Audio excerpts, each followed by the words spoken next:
So this is the way we write the letters, and then here's an example.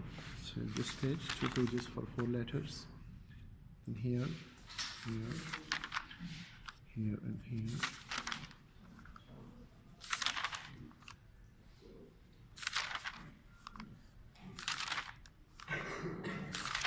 Then we write the numbers and some signs. Then you see, note the space between the letters. It should be like this. The practice.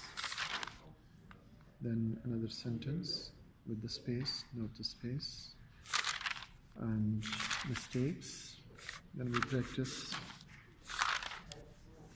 Then we start cursive writing. This is the whole page. The students, they write the whole page here.